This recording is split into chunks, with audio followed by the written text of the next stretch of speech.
बच्चों, तो आज का नया टॉपिक है कि अंकगणित का आधारभूत प्रमेय। हम लोगों ने पिछले वीडियो में ही पढ़ा था यूक्लिड विभाजन प्रमेय का। ये धनात्मक पूर्णांकों के गुणों में जो दो महत्वपूर्ण गुण हैं उसमें आते हैं। तो यूक्लिड विभाजन प्रमेय के बारे में हमने पिछले वीडियो में बात कर लिया था। इस वीडियो में हम लोग देखेंगे अंकगणित का आधारभूत प्रमेय क्या है। तो आगे बढ़ते हैं। सबसे पहले प्रमेय 1.1 है। इसमें आप देखें कि कहा जा रहा है कि प्रत्येक भाज्य संख्या को अभाज्य संख्याओं के एक गुणनफल के रूप में व्यक्त या गुणनखंडित किया जा सकता है तथा यह गुणनखंड अभाज्य गुणनखंडों के आने वाले क्रम के बिना अद्वितीय होगा। इसे जो जो हम आगे पढ़ते जाएंगे ये समझ में आता जाएगा। इसमें कुछ शब्द हैं उस पर भी हमने चर्चा की है इस वीडियो में, तो आप इस वीडियो को पूरा देखें ताकि आपको पूरे टॉपिक की समझ विकसित हो जाए। तो एक बार फिर से मैं इस प्रमेय को दोहराता हूँ कि क्या है कि प्रत्येक भाज्य संख्या क्या होती है आप ये भी देख ले। भाज्य का मतलब क्या होता है? वह संख्या जिसके 2 से अधिक गुणनखंड हो। जैसे कि आप सबसे छोटी भाज्य संख्या की बात करें तो 4 होती है। 2 और 3 अभाज्य संख्याएं हैं, जैसा कि आप लोग पहले से भी जानते होंगे। सबसे छोटी भाज्य संख्या 4 है क्योंकि इसके 2 से अधिक गुणनखंड है। 1 और 2 के अलावा 1 और 4 के अलावा यह 2 से भी विभाजित होती है, इसलिए तो ये है कि ये भाज्य संख्या है। और कहा जाता है कि प्रत्येक भाज्य संख्याओं को आप देखिए, प्रत्येक भाज्य संख्याओं को अभाज्य संख्याओं के गुणनफल के रूप में व्यक्त किया जा सकता है। तो इस पूरे वीडियो में हमने भाज्य संख्याओं को अभाज्य संख्या के रूप में व्यक्त किया है। और इसमें खास बात यह है कि कहा जा रहा है कि भाज्य संख्याओं को अभाज्य संख्याओं के गुणनफल के रूप में व्यक्त तो किया जा सकता ही है, परंतु इसके क्या लिखा हुआ है कि अभाज्य गुणनखंडों के आने वाले क्रम के बिना अद्वितीय होता है। अर्थात प्रत्येक भाज्य संख्याओं के लिए अद्वितीय गुणनखंड होंगे। ऐसा नहीं होगा कि कोई 2 ऐसी भाज्य संख्याएं प्राप्त हो जिसके जो दोनों गुणनखंड, इसमें जो अभाज्य संख्याओं का गुणनखंड हो उसका अगर क्रमानुसार अगर सजा दे तो वह सेम टू सेम होगा, तो ऐसा नहीं होगा। तो आगे देखें। अब कुछ भाज्य संख्याओं के उदाहरण ले लें। जैसा कि यहाँ पर दिखाई दे रहा है 4 2 गुने 2 कर दिए, 6 को 2 तिहाई 6, इस प्रकार से जो उदाहरण है। तो इसमें क्या देखते हैं? इसमें हम देखते हैं कि इन सभी संख्याओं को अभाज्य संख्या के गुणनफल के रूप में व्यक्त किया जा सकता है। अभाज्य संख्या अर्थात जिसके 2 से अधिक गुणनखंड नहीं हो, एक तो वह 1 से विभाजित हो और नहीं तो स्वयं से विभाजित हो, तो वो संख्या अभाज्य कहलाती है। तो इस गुणनफल के रूप में व्यक्त किया गया है। और हम यह भी देख रहे हैं कि क्या है कि अभाज्य गुणनफल जो हमने किया है, अभाज्य गुणनखंड, तो ये गुणनफल के आने वाले क्रम के बिना अद्वितीय है। ये अद्वितीय है, माने अब जो है इसी के तरह जो है दूसरा नहीं होगा। अद्वितीय का मतलब होता है कि जिसके समान दूसरा नहीं हो। फिर आगे बढ़ते हैं। अब ये है कि अंकगणित की जो आधारभूत प्रमेय है, आखिर इसका वर्णन सबसे पहले किसने किया? तो इसमें आप जो सबसे पहला नाम देखते हैं वो नाम है यूक्लिड का। इन्होंने वर्णन किया था, तो केवल वर्णन किया था अपनी पुस्तक एलिमेंट्स में। लेकिन अगर कहा जाए कि अंकगणित के आधारभूत प्रमेय का विस्तार पूर्वक वर्णन जिसने किया उनका नाम है फ्रेडरिक गॉस। और उनकी जो पुस्तक है, उस पुस्तक में इसका विस्तार पूर्वक उन्होंने वर्णन किया है। और बच्चों, ये कार्ल फ्रेडरिक गॉस जो हैं वो 3 महानतम गणितज्ञों में से एक माने जाते हैं, ठीक है। और इन्हें गणितज्ञों का राजकुमार भी कहा जाता है। तो ये आपके लिए बस ऐसे ही था, लेकिन आपको जानना है कि अंकगणित के आधारभूत प्रमेय जो है उसका जो वर्णन करने वाले हैं वो कौन है। तो प्रारंभिक तौर पर यूक्लिड है जिन्होंने एलिमेंट्स में इसका वर्णन किया था, और दूसरे हैं फ्रेडरिक गॉस। आगे बढ़ते हैं। ये अद्वितीय गुणनखंड का क्या अर्थ है? बार बार जो परिभाषा है कि अद्वितीय रूप से लिखा जाएगा, यह अद्वितीय क्या है, इसे थोड़ा सा और विस्तार पूर्वक देखते हैं। जैसे हमने 36 का गुणनखंड इस प्रकार से लिखा है, 27 का लिखा है इस तरह से, और 45 का इस तरह से लिखेंगे। तो जब आप निकालिएगा 36 का इस तरह से 2 18, फिर 2 9, फिर 3 3 3 9, इस तरह से निकालिएगा अभाज्य गुणनखंड, तो आपको प्राप्त होगा। तो 36 का ये हो गया। और 72 का हमने निकाला तो ये इस तरह से है। तो क्या देख रहे हैं कि इसमें भी 2 और 3 का है कम्बिनेशन, और इसमें 2 और 3 का कम्बिनेशन है। लेकिन क्या ये दोनों बराबर है? भले 2 और 3 इसमें भी है इसमें भी है, लेकिन क्या दोनों बराबर है? 2 अलग अलग अगर भाज्य संख्याएं हैं तो इसका अगर अभाज्य गुणनखंड निकालेंगे तो यह अद्वितीय रूप से ही होगा, ठीक है। तो इस तरह की बातें हैं। अगले स्लाइड में है कि हम एक बड़ी संख्या के गुणनखंड के रूप में लेते हैं तथा इसे अभाज्य संख्याओं के घात के रूप में इसे व्यक्त करते हैं। तो आपकी जो एनसीईआरटी की पुस्तक है उसमें यह एक उदाहरण दिया हुआ था, तो हमने इसे लिया है। तो बच्चों, आप कितनी भी बड़ी संख्या हो, कितनी बड़ी भाज्य संख्या हो, उसे आप अभाज्य संख्या के गुणनफल के रूप में ले सकते हैं। तो ये दरअसल यही बताने के लिए था कि आप इसे इस प्रकार से लिख सकते हैं।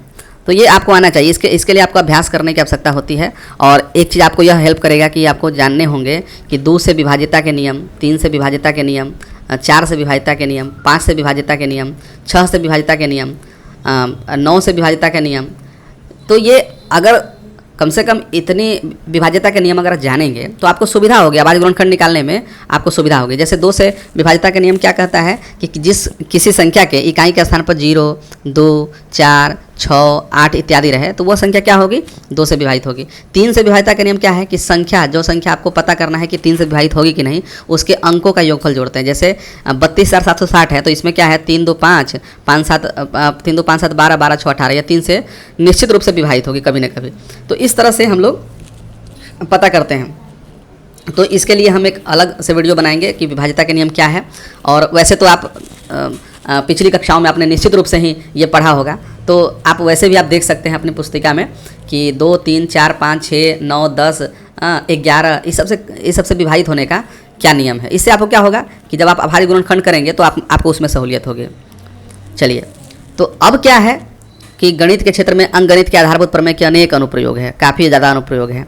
जब आप अध्याय बनाएंगे तो आपको समझ में आएंगे कि अभाज्य गुणनखंड निकालने के बाद कि इसके जो है आधारभूत प्रमेय के कौन कौन से प्रयोग होते हैं। फिलहाल आपके जो एनसीईआरटी की जो पुस्तक है उसका उदाहरण 1 है। उस उदाहरण 1 में क्या लिखा हुआ है कि क्या लिखा है, प्रश्न पहले ध्यान से पढ़ें कि संख्याओं 4 के पावर n, ठीक है, पर विचार कीजिए। जहाँ n एक प्राकृत संख्या है, प्राकृत संख्या आप समझ रहे हैं, जांच कीजिए कि क्या n का कोई ऐसा मान है जिसके लिए 4 के पावर n अंक जो है 0 पर समाप्त हो सकता है। ठीक है, ये क्या करना है, n का अगर कोई भी मान ले, n का कोई भी मान ले 1, 2, 5, 7, चूँकि आपको प्राकृत संख्या ही लिखा है n का मान, तो आप 1000 भी अगर कीजिएगा तो क्या होगा, इस प्रश्न के हल के रूप में हम लोग देखते हैं। तो देखिए क्या है, हल हम करते हैं तो 4 के पावर n है, इसको क्या कर सकते हैं 2 गुने 2, 2 गुने 2 अब कीजिएगा तो 2 गुने 2 करने पर 4 होता है। अब इसका पावर n है तो आप लोग तो पढ़े ही 9th क्लास में पढ़े होंगे, 2 के पावर, यहाँ 2 गुने 2 का मतलब क्या हो, 2 के पावर 2 और फिर उसका ब्रैकेट में है n तो 2n हो जाएगा, ये हो जाएगा। तो यह देखिए संभव नहीं है कि यह 0 पर समाप्त हो जाए। तो ऐसा मैंने क्यों कहा, ऐसा मैंने इसलिए कहा कि किसी भी संख्या के अंत में 0 आने के लिए जब हम अभाज्य गुणनखंड निकालते हैं तो कम से कम 2 और 5 का एक जोड़ा अवश्य होना चाहिए। अगर 2 और 5 का एक जोड़ा नहीं होगा, 2 और 5 का जोड़ा का मतलब क्या हुआ, 2 गुने 5 बराबर क्या होगा 10। जब तक कोई संख्या में 10 से गुना नहीं होगी उसके इकाई के स्थान पर 0 हो ही नहीं सकता है। ठीक है, तो इसलिए यह जो है इस तरह से आप तर्क दे सकते हैं। ठीक इसी तरह से आप हल करेंगे, एग्जाम के लिए भी यह काफ़ी इंपॉर्टेंट है, तो आप इसे नोट कर लेंगे कि 4 के पावर n है, इसे 2 गुने 2 के पावर n, 2 के पावर 2n। संभव नहीं है कि यह 0 पर समाप्त हो सकता है। और क्यों नहीं हो सकता, इसके लिए क्या तर्क दिए गए हैं कि किसी संख्या के अंत में 0 आने के लिए गुणनफल में क्या चाहिए, गुणनखंड के रूप में 2 और 5 का एक जोड़ा होना चाहिए। ठीक है, तो आगे बढ़ते हैं। अब एक चीज़ यह भी है, बच्चों में काफ़ी कन्फ्यूजन होता है कि आखिर LCM और HCF, ये तो ठीक है, LCM आप तो याद करते हैं शॉर्टकट में लसा बोलते हैं, लेकिन लसा का फुल फॉर्म क्या होता है, LCM का तो ठीक है लोएस्ट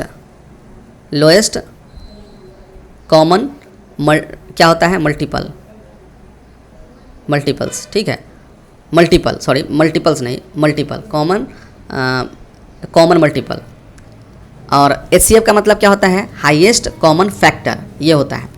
तो यह जो है अंग्रेजी में तो आप समझ गए, लेकिन हिंदी में क्या है ना, एक शब्द जो है आपको काफ़ी कन्फ्यूजन क्रिएट करता होगा। तो एक समापवर्त्य है और दूसरा समापवर्तक है।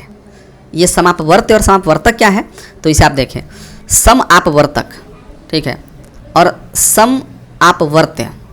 जैसे 10 का समापवर्त्य लिखते हैं तो क्या होता है कि 10, 20, 30, 40, 50, इसका कोई अंत नहीं है। और समापवर्तक, समापवर्त्य जो होता है वह टूटता है, और समापवर्त्य जो होता है, समापवर्तक, वह क्या है कि वो खंड होता है।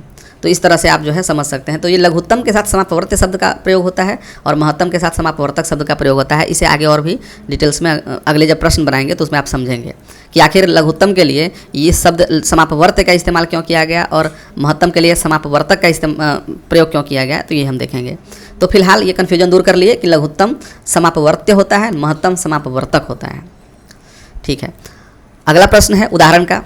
तो ये प्रश्न क्या है कि अभाज्य गुणनखंड विधि से क्या करना है, HCF और LCM माने लस और मस ज्ञात करना है। तो इसके लिए आपको ध्यान देने होंगे कि आखिर क्या है, किस प्रकार से हम ज्ञात करेंगे।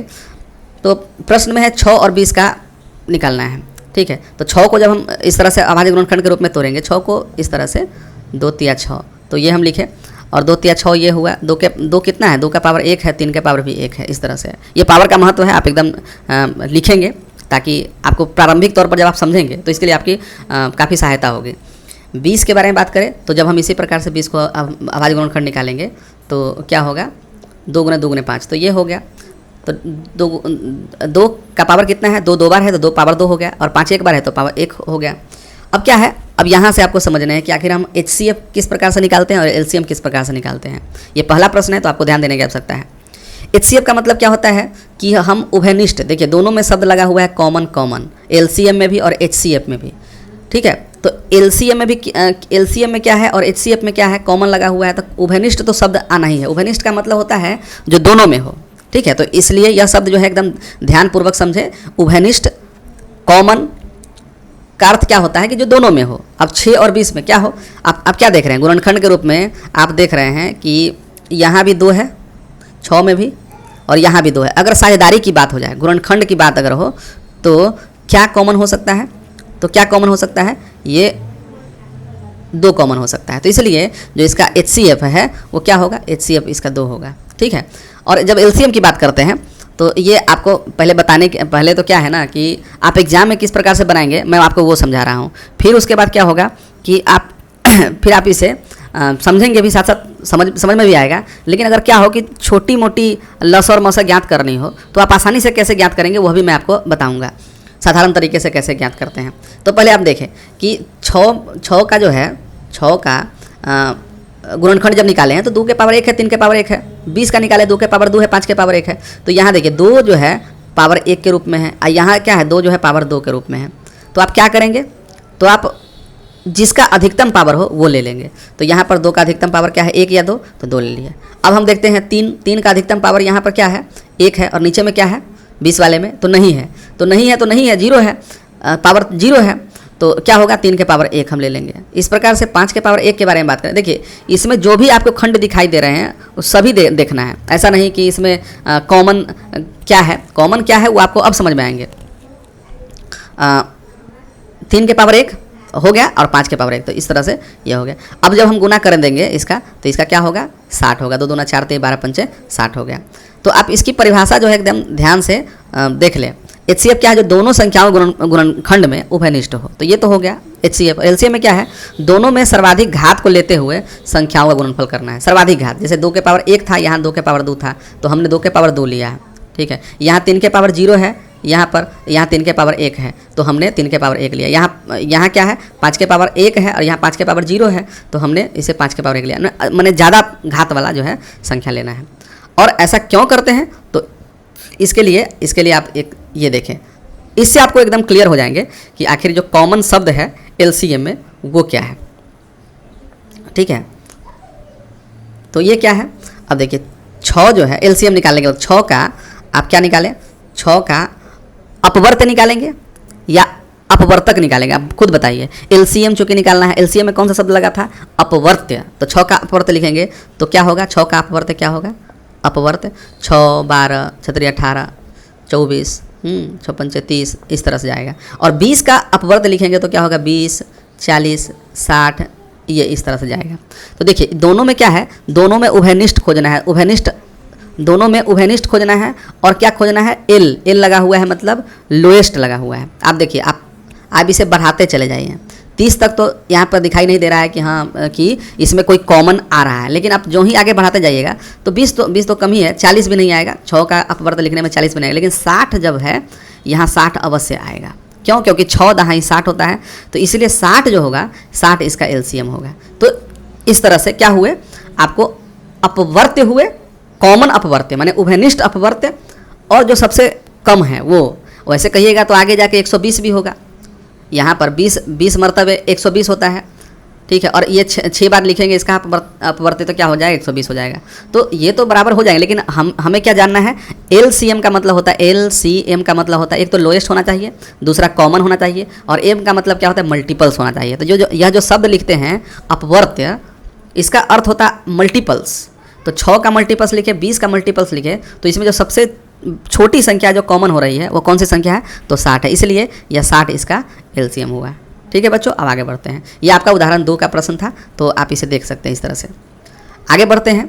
हाँ, तो यही मैं बताना चाहता हूँ कि अगर 4 6 का एचसीएफ निकालना है तो आप ऐसा करने नहीं बैठ जाइए कि 4 से 6 में से गुना करेंगे, 4 एकम 4, फिर 2 4, फिर 2 दूना 4। तो इस तरह से इसका मौसा जो है एचसीएफ जो होगा वो 2 होगा, ये नहीं सोचना है। ये तो ठीक है, अगर बड़ी संख्या हो उसे निकालना हो तो इस तरह से निकालेंगे, विभाजन विधि द्वारा, जो यूक्लिड विभाजन प्रमेय है उसके द्वारा निकालेंगे। लेकिन अगर ऐसी संख्या हो कि बस जो साधारण सा, जब आप कम्पिटिटिव एग्जाम में जाइएगा, जब प्रतियोगी परीक्षा में जब जाते हैं आप, तो वहाँ पर आपके पास उतना समय नहीं होता है कि आप सबका मसा निकालिए, लसा निकालिए, निकालने बैठ जाइए। आप साधारण सी संख्या, आप जैसे आपको बोल दिया जाए कि 12 और 15, जैसे मैंने यहाँ पर लिखा है 12 और 15 का लसा बताइए, तो आपको तुरंत आपके दिमाग में वो करने चाहिए, क्लिक करने चाहिए कि 12 का गुणनखंड क्या होगा और 15 का गुणनखंड क्या होगा। दोनों में अधिकतम, देखिए यहाँ पर जो शब्द इसीलिए लगा हुआ है एच, ठीक है, ये अधिकतम की बात की जा रही है। ठीक है, तो अधिकतम कौन, अब अगर 12 के बारे में बात कर ले तो 12 का गुणनखंड कौन कौन सा होगा, 1 2 3 4 6 12 ये होगा। 15 के बारे में बात कर ले तो 15 का क्या होगा, 1 होगा, 3 होगा, 5 होगा, और क्या होगा, 15 होगा। तो अब इसमें हम लोगों को ढूंढना है कि कॉमन कौन सा है, तो वो भी हाईएस्ट माने अधिकतम, इससे ज़्यादा अब हो ही नहीं सकता है। तो आप जरा देखिए 12 और 15 में तो 3 आपके उभयनिष्ठ के रूप में आ रहे हैं और अधिकतम है। ठीक है, अधिकतम, इससे आगे जो है होगा ही नहीं। ठीक है, इससे आगे कॉमन आपका मिलेगा ही नहीं। तो इसलिए क्या हुआ, 12-15 का जो एचसीएफ है, जो महत्तम, जिसको बोलते हैं महत्तम समापवर्तक, वो 3 होगा। यहाँ भी आप देखिए, जैसा कि हमने इस प्रश्न को बनाने में लिखा है कि 4 का गुणनखंड क्या है, 1 2 4, 1 से कटेगा, 2 से कटेगा, 4 से कटेगा। अब 4 से अधिक से तो 4 नहीं कट जाएगा। 6 का गुणनखंड के बारे में बोला जाए तो 1 से, 2 से, 3 से और 6 से विभाजित होगा। अब यहाँ पर क्या देख रहे हैं, जो दोनों में हो, सिंपल सी बात है, उभयनिष्ठ का मतलब जो दोनों में हो, दोनों में अधिकतम कौन सा है, तो ये आपको जो क्या दिखाई दे रहे हैं, 2। ठीक है बच्चों, इसे ध्यानपूर्वक देखें, 2 जो है दोनों में उभयनिष्ठ है, अधिकतम। तो इस प्रकार से क्या हुआ, आप इस प्रकार से भी एचसीएफ ज्ञात कर सकते हैं। छोटी मोटी संख्या का अगर निकालना हो तो छोटी मोटी संख्याओं के लिए हम इस प्रकार से एचसीएफ निकाल सकते हैं। जैसे कि अगर हम ये कहें कि 20 और 50 ये दोनों में बोला जाए कि कौन सा मैंने इसका एचसीएफ होगा, तो आप इस प्रकार से निकालिए। एक ये भी उदाहरण है, आप इसका भी निकाल के देख सकते हैं। तो ठीक है, आगे बढ़ते हैं। अब है कि इसी तरीके से हम एलसीएम कैसे ज्ञात करेंगे। तो जैसा मैंने पिछले प्रश्न में बताया ही था कि क्या करते हैं, ये जो देखिए कोई भी शब्द लिखा हो, कोई भी नाम जो दिया गया होता है, कहीं ना कहीं उसके गुण पर आधारित ही होता है। तो एल का मतलब क्या हुआ, लोएस्ट। जैसे एचसीएफ में एच जो था हाईएस्ट को डिनोट कर रहा था, और एलसीएम में एल जो है लोएस्ट को डिनोट कर रहा है। तो लोएस्ट कॉमन मल्टीपल्स, ठीक है। तो अगर किसी संख्या का मल्टीपल्स एलसीएम निकालने के लिए बोला जाए तो पहले हमको उसका मल्टीपल्स लिखना होगा। तो जैसा कि 12 का हमने लिखा इस तरह से, और 15 का गुणनखंड जो है, माफ़ कीजिए, गुणज या मल्टीपल्स जो बोले, 15 का या अपवर्त्य भी बोलते हैं, इसमें कन्फ्यूज नहीं होना है। अपवर्त्य, गुणज, हाँ, या इसे क्या बोलते हैं, जैसा कि मल्टीपल्स, ये तीनों समान शब्द हैं। यह जो है आपके जब एलसीएम बनाते हैं तो उसमें इस शब्द का इस्तेमाल करते हैं। तो दोनों का लिखें, और जो कि न्यूनतम लेना है, आप देखिए 12 का आप जब गुणज लेते हैं तो आप 12 24 36 48 60 इस तरह से है। 15 का भी लेते हैं तो इस तरह से हुआ है। तो इसमें क्या है ना, लोएस्ट हमको देखना है कि कौन सा मिल रहा है। तो देखिए यहाँ पर 60 इसमें भी है और 60 इसमें भी है, और न्यूनतम देखना है, इससे कम अगर कहीं मिल रहा हो, इससे पीछे कहीं मिल रहा हो तो हम वो देखते हैं। लेकिन यहाँ पर क्या है ना, 60 मिल रहा है, तो 60 यहाँ पर जो है उभयनिष्ठ हुआ, और तो क्या हो गया, न्यूनतम उभयनिष्ठ, तो 60 हो गया। तो यही इसका एलसीएम होता है। ठीक है, क्योंकि सबसे छोटी उभयनिष्ठ गुणज जो है वो 60 है। वैसे मिलने की बात करें तो और आगे बढ़ाइएगा तो कहीं ना कहीं जाकर 120 पर जाएगा, और यह भी 120 पर जाएगा। हर 60वां हिस्सा जो है फिर आगे जाकर 180 पर मिलेगा। तो मिलने के लिए आगे तो मिलता ही रहेगा, लेकिन मिनिमम कहाँ मिला। ठीक है, मिनिमम लोएस्ट ऐसा जगह जहाँ पर वो मिला तो यह 60 पर मिला, इसलिए क्या हो गया, इसका एलसीएम क्या हो गया 60, जैसे नाम से ये स्पष्ट है। ठीक है, तो मिलने के लिए तो 120 पर भी मिला, लेकिन यह न्यूनतम नहीं है, न्यूनतम तो 60 ही है, इसलिए 60 इसका एलसीएम होगा। तो मेरा ख्याल है कि आपको एलसीएम अच्छे तरह से समझ में जरूर आ गया होगा। अब क्या है, अब एक काफ़ी महत्वपूर्ण जो है यह सूत्र है जो आपको जानने हैं, और यह इसका जो है आप कुछ प्रश्न बना करके इसे आप साबित भी कर सकते हैं कि अगर दो संख्या दी हो तो दोनों का जो गुणनफल होता है, ठीक है, जो दोनों का गुणनफल होता है वो दोनों के मस और दोनों के लस के गुणनफल के बराबर होता है। जैसा कि देखें कि यदि दो संख्या ए और बी है तो ए और बी का गुणनफल वही होगा जो ए और बी का मस निकालने में और ए और बी का लस निकाल के अगर इसका गुना कर देंगे तो इसके बराबर हो जाएगा। तो इससे अन्य परिणाम भी आप निकाल सकते हैं। इसी फॉर्मूला का दूसरा रूप है कि अगर आपको एचसीएफ ज्ञात करना हो तो दोनों संख्या का गुणनफल अगर हो उससे अगर एलसीएम से भाग दे देंगे, उसके एलसीएम से, तो आपको एचसीएफ प्राप्त हो जाएगा। जैसा कि उदाहरण 3 में आप आप जरूर बनाएंगे उसको। फिर है अगर एलसीएम आपको ज्ञात करनी हो तो दोनों संख्याओं का गुणनफल निकाल करके उससे एचसीएफ से भाग देते हैं तो एलसीएम प्राप्त हो जाता है। और भी दो हैं तो वो उसे आप देखें। इसमें क्या है कि अगर पहली संख्या ज्ञात करनी हो तो एचसीएफ और एलसीएम, देखिए फॉर्मूला एक ही है, मूल जो फॉर्मूला है वो एक ही है, बाकी उससे हम अब जैसे कि दिया है ए गुने बी बराबर एचसीएफ गुने एलसीएम, अगर ऐसा दिया है तो अगर हमको ए निकालना हो तो बी को उधर लेके, इधर बी गुना में है उधर चला जाएगा तो भाग में हो जाएगा, तो एचसीएफ गुने एलसीएम बटा क्या होगा बी हो जाएगा। तो देखिए बात वही है, अलग नहीं है। तो इसलिए आपको 4 फार्मूला नहीं भी याद करिएगा तो भी चल जाएगा। आप एक ही फार्मूला याद कीजिए कि दो संख्याओं का गुणनफल जो होता है वो लस गुने मस होता है, और इसी अगर होशियार हैं तो आप इसे तोड़ सकते हैं। अगर ए निकालना है तो बी से भाग देंगे लस गुने मस में, अगर बी निकालना हो तो ए से भाग देंगे लस गुने मस में, कौन सी बड़ी बात है। तो ये चीज़ है। हाँ, लेकिन आपको लग रहा है कि नहीं हम याद कर सकते, तो जरूर याद कर लें, आपको सहूलियत होगी। तो इस तरह से जो है आप एक उदाहरण ऐसे ही लिया है मैंने कि 12 और 16, ठीक है, तो इसका हम लघुत्तम इसका जो है अभाज्य गुणनखंड निकाले तो ये हुआ, 16 का निकाले तो इस तरह हुआ। एचसीएफ क्या हुआ, एचसीएफ तो क्या होता है आपको जो दोनों में उभयनिष्ठ हो, तो 2 गुने 2 उभयनिष्ठ हो रहा है तो ये 4 है। और एलसीएम जो है वो क्या हो रहा है कि इस हाईएस्ट पावर लेते हैं, यहाँ 2 का पावर 2 है, यहाँ 2 के पावर 4 है तो 2 के पावर 4 लिए, यहाँ 3 के पावर 1 है, यहाँ 3 है ही नहीं, 3 के पावर 0 तो 3 के पावर 1 और तो कुछ है नहीं। तो इस प्रकार से 48 इसका एलसीएम हुआ। तो हम लोगों के पास 12 और 16 संख्या भी है और इसका एचसीएफ भी है और इसका एलसीएम है। तो अब क्या है, अब इसे हम जांच करते हैं कि क्या यह जो सूत्र है जो आपको हम अभी याद करवा रहे थे, क्या वो सूत्र सही भी है या ऐसे याद करवा रहे हैं। तो आप चेक कर ले, एचसीएफ गुने एलसीएम निकाले तो एचसीएफ का मान तो 4 आया है और एलसीएम का मतलब कितना आया है 48 आया है, तो 192 हुआ। गुना करके देखेंगे तो 192, तो यह बात साबित हो गया ये बात, ठीक है। तो इसलिए आपको यह जो फॉर्मूला है कि दो संख्याओं का गुणनफल जो होता है वो दोनों संख्याओं के मस और दोनों संख्याओं के लस गुणनफल के बराबर होता है, तो इसको आप याद करेंगे। और उससे जुड़ा हुआ 2-3 सूत्र भी निकल के आता है तो उसे भी आप याद करें, नहीं तो अगर आप तो समझदार ही है वैसे आप कर ही लेंगे कि अगर इधर गुना में हो तो भाग में चला जाएगा, ठीक है। चलिए आगे बढ़ते हैं। उदाहरण 3 को देख लीजिए, ठीक है। मैं इसे ज़्यादा नहीं बताऊँगा, 96 का देख लीजिए। 96 का है कि 96 का हमने निकाला है, आप देखें 96 का जब हम गुणनखंड निकाले हैं तो इस तरह से आया है, ठीक है। और 404 का निकाले हैं तो इस तरह से गुणनखंड इसका आया है। एचसीएफ का मतलब तो साफ है, एचसीएफ निकालते हैं तो देखते हैं दोनों में जो कॉमन है, तो यहाँ आप क्या देख रहे हैं 96 गुणनखंड में क्या देख रहे हैं 2 गुने 2, और साझेदारी जो हो रही है गुणनखंडों की तो 2 गुने 2 का ही हो रहा है, और तो कुछ है नहीं जो साझेदार हो, तो इसलिए इसका एचसीएफ जो होगा वो 2 गुने 2 होगा मतलब 4 होगा। अब क्या करना है, और देखिए, और फिर इसका एलसीएम निकालना है। तो क्या करना है, आप फॉर्मूला तो जानते ही हैं, दोनों संख्या, हमको दोनों संख्या भी ज्ञात है और मसा भी ज्ञात हो गया, तो आप इस तरह से निकाल सकते हैं ना कि दोनों संख्याओं गुणनफल बटा मसा, ऐसे निकाल सकते हैं। नहीं तो डायरेक्ट जो है अभाज्य गुणनखंड विधि से जो निकाल के पिछला जो हम देखे थे वो भी कर सकते हैं, जो अधिकतम पावर वाला जो फॉर्मूला लगा करके है वो भी कर सकते हैं। लेकिन जब हमें ज्ञात हो गया तो ऐसा कर सकते हैं इस तरह से कि दोनों संख्या 96 और 404 है और मसा कितना है तो 4 है, मसा 4 है, 4 से भाग दे दिए तो ये सब गुना भाग करने के बाद आपको 9696 आया। तो इस तरह से जो है आप प्रश्न को हल कर सकते हैं। देखिए परीक्षा में आपको यह नहीं पूछा जा रहा है कि 96 और 404 का एचसीएफ निकालिए, हाँ, और एलसीएम निकालने के लिए आप फॉर्मूला का ही इस्तेमाल कीजिए। आप डायरेक्ट जो अभाज्य गुणनखंड की सहायता है उससे भी प्राप्त कर सकते हैं, लेकिन वैसे ज़्यादा उपयुक्त यही होगा कि पहले आप मसा निकालें और मसा निकालने के बाद फॉर्मूला के सहायता से बना दें, ठीक है। खैर, चौथा उदाहरण है, इसमें तीन प्रश्न 3 ठो संख्या दी गई है। अभी तक हमने जो भी उदाहरण देखा था उसमें दो थी, 2 संख्याओं का अभाज्य गुणनखंड विधि द्वारा लस और मसा निकालना था, लेकिन यहाँ पर 3 संख्याएं हैं तो इसमें कन्फ्यूजन वाली कोई बात नहीं है।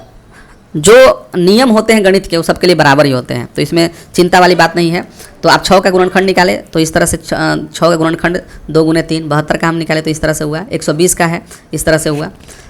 तो अब तीनों का HCF निकालेंगे तो तीनों में क्या देख रहे हैं, तीनों का आप गौर से देखें, इसमें कॉमन कौन सा आ रहा है, 1 2 1 2 1 2 और 1 3, इसके अलावा कोई कुछ भी कॉमन नहीं है।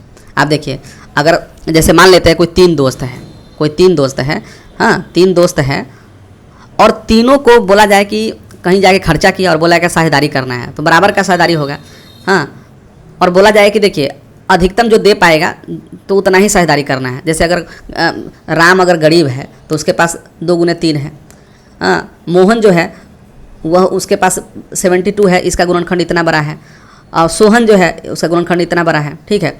लेकिन अगर साझेदारी की बात हो और ऐसा नहीं है कि हाँ दान भी देना है, बोला जाए कि ऐसा कुछ चीज़ लेना है जो तीनों ले सके, तो ऐसे में क्या करना होगा, 2 गुने 3 ही ले पाएंगे। क्योंकि अब अगर आप बोलिए कि ना 72 ले सकते हैं तो इसके पास 72 थोड़ी है राम के पास, तो ये चीज़ है। तो 2 और 3 ही लेना पड़ेगा ताकि 2 और 3 इसके पास भी है, 2 और 3 इसके पास भी है, 2 और 3 इसके पास भी है, 2 और 3 का गुणनफल इसके पास भी है। तो इस तरह से हम लोग समझ सकते हैं कि इसका HCF क्या होगा, 6 होगा। 2 और 3 ही मैंने उभयनिष्ठ हो रहे हैं आपस में, हाँ। तो ये हो गया। और LCM निकालने के लिए तो आपको बताया ही था, आप जिसका भी LCM निकालना है उसको देखिए, उसे इस तरह के रूप में बदल लेंगे। और यहाँ पर क्या देख रहे हैं, यहाँ पर देख रहे हैं कि 2 के पावर 1 है, यहाँ 2 के पावर 3 है और यहाँ 2 के पावर 3 है। तो क्या लेंगे, 2 के पावर 3 लेंगे, तो इसलिए 2 के पावर 3 लिया। फिर 3 की बात करें, यहाँ 3 के पावर 1 है, यहाँ 3 के पावर 2 है और यहाँ 3 के पावर 1 है, क्या लेंगे, तो हाईएस्ट पावर कौन सा है, 3 के पावर 2, 3 के पावर 2 लिया। 5 के पावर 1 है, यहाँ 0 है और यहाँ पर 0 है, तो 5 के पावर 1 ले लिया। इस तरह से जब गुना करेंगे तो इसका उत्तर जो है आपका 360 आएगा। तो इस तरह की बातें हैं। आप जब 1 2 4 उदाहरण बनाएं ताकि जो है यह जो भी पढ़ाया जा रहा है वो क्लियर आपको हो जाए। तो इस वीडियो में हमने क्या देखा, तो इस वीडियो में हमने देखा कि आप देखिए इस वीडियो में हमने क्या देखा, इस वीडियो में हमने देखा कि धनात्मक पूर्णांकों का गुण क्या है और इसे हमने पढ़ा भी है दोनों को। अब इस वीडियो को अगर जोड़ दिया जाए तो दोनों अब पढ़ चुके हैं हम लोग। फिर है इसकी परिभाषा हमने देखी, इसका कुछ भाज्य संख्या का उदाहरण लेकर देखा, फिर है कि इसका वर्णन किन्होंने किया था वो भी देखा। इसके बाद है द्वितीय गुणनखंड का क्या मतलब होता है वह भी देखा। एक उदाहरण था ऐसे ही, उदाहरण के प्रश्न है, उदाहरण 1 के हल हमने किए। हाँ, लस और मस, हिंदी में लस और मस का क्या मतलब होता है वो हमने देखा। उदाहरण 2 हमने बनाया, ठीक है। साधारण तरीके से लस और मस कैसे निकालें वो भी हम देखें, ठीक है। और एक जो काफ़ी महत्वपूर्ण था कि 2 संख्याओं का गुणनफल जो होता है वो लस और मस गुणनफल के बराबर होता है, तो वह भी हमने देखा। फिर है इस पर आधारित 2-3 फार्मूला निकलेगा वो भी देखे और उसकी जांच भी हमने की कि क्या यह सत्य है कि नहीं है, वो भी चीज़ है। उदाहरण 3 हमने बनाया, अभाज्य गुणनखंड विधि से पहले हमने मस ज्ञात किया और उसके दोनों को फार्मूला के आधार पर हमने उसका LCM भी ज्ञात किया। और 3 अंकों वाली जो संख्या है, 3 जो संख्याओं हैं, 3 संख्याओं का HCF और LCM कैसे ज्ञात किया गया, तो इस प्रकार हमने ये सभी देखा। तो आपका बहुत बहुत धन्यवाद, आपने इस वीडियो को देखा अच्छे तरह से। तो और इसका PDF दोस्तों मैंने अब क्या है ना कि जितने भी जो भी चैप्टर पढ़ाई हो रहे हैं तो सबका PDF जो है वो साथ में आपको ऑब्जेक्टिव जो प्रश्न होंगे उसके रूप में आपको दे रहा हूँ, ताकि बिहार बोर्ड में क्या है ना कि अधिकतम ऑब्जेक्टिव प्रश्न पूछे जाते हैं। तो अगर इसे आप पूरा कर रहे हैं तो आपके एक भी प्रश्न जो है एग्ज़ाम में नहीं छूटेंगे। तो इस बात का आपको सुनिश्चित करते हुए इस बात का कि आपके एग्ज़ाम ज़रूर अच्छे जाएंगे अगर मेरे वीडियो से अगर जुड़े रहेंगे तो, ठीक है। तो इसी के साथ आपको